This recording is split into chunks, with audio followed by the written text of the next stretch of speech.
Hello everyone, welcome back to my channel.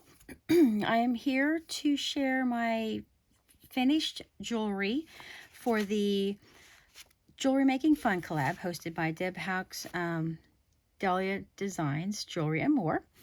And each month we are to use a color scheme for creating. For the month of August, we needed to use Sapphire or Dark Blue. And then we're given two optional challenges that we can choose to do or not to do. Option 1 was to use teardrops or drop beads. And option 2 was to use seed beads or 2-hole beads. Well, I was going to do use the drop beads or teardrop beads, but I could not find any in my blue stash. I know I have some. At least I'm thinking I do, unless they're a different color and I'm just not remembering them correctly. But I know I have some drop beads that are really gorgeous. I just could not find them the other night when I was sitting down to make my project. But I did make several pieces that I'm going to share now for the using the color Sapphire. So I went with a bead mix from Jessie James. I had purchased a while back. They had a 5-pack of assorted bead mixes that you could get. I don't know what this color was, what the name of this mix was, because it just came in an empty or a plain little plastic container. Did not have a name on it. Usually there's the name of the bead mix, but it was all really pretty, as you can see, really pretty sapphire blue colors.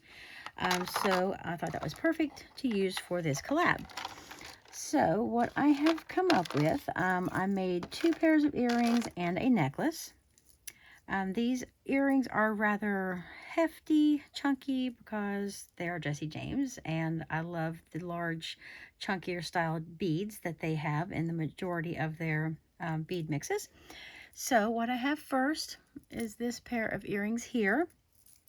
There were these really gorgeous, rounded rectangle beads, and it's a really soft, like a sapphire. It's almost like a purpley blue on the top bead here. These are quite large, and even the little rondelle, the little spacers, are a little bit on the larger size.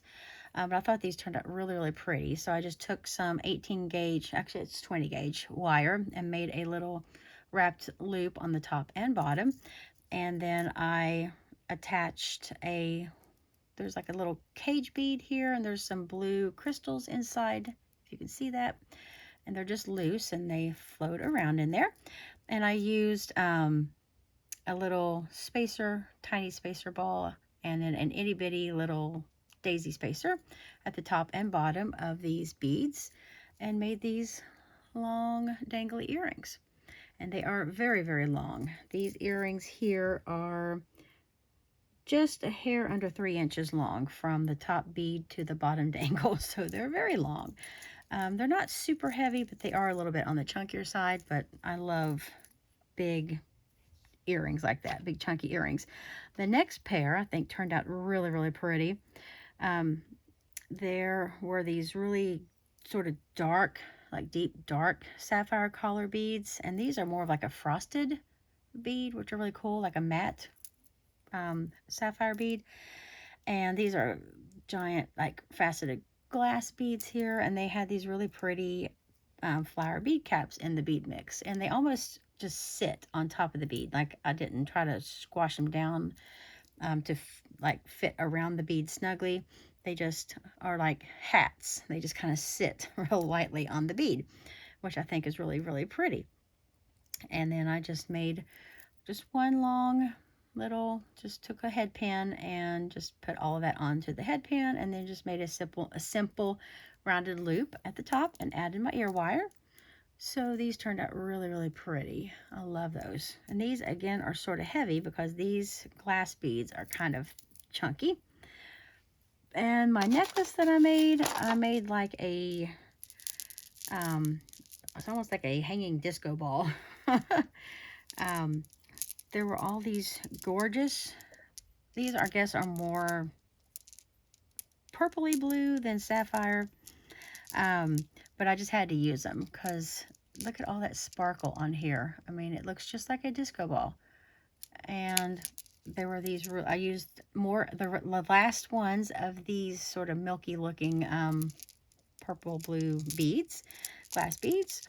And I just did each one as a little simple loop on a head pin, and just hung them from a piece of a little bit chunkier chain. So I just kind of went on the very bottom, hung the first big bead, went 2 links up, hung the next of these large beads, 2 more links up, hung the next one, and then 2 links up and hung the last one. And then just in between, I hung these 4 sort of milkier, like milky purpley blue looking beads, but they all work so well together, and they make a nice little clangy noise when you move them around.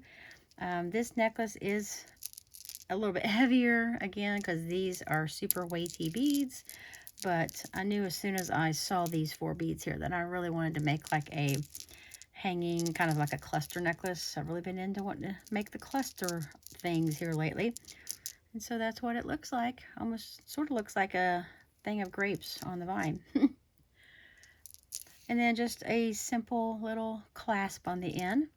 But that is the little hanging cluster pendant, whatever you want to call it.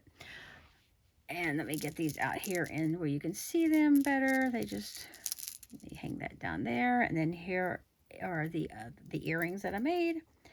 So that is what I have for this month's Jewelry Making Fun collab. 2 pairs of earrings and a necklace made from Jesse James beads, which I'm sorry I can't tell you what the name of the mix is because, like I said, it didn't come with a little any kind of identification in it.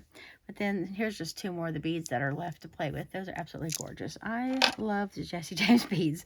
But anyways, if you look in the description below, you can see who else is in this collab, and please go and check out their channels because everyone does amazing work in this collab. They're all gorgeous jewelry makers. And I'm sure you'll get some inspiration from all of them. Thank you so much, and I'll see you next month for some more jewelry making fun. Have a great day, everybody.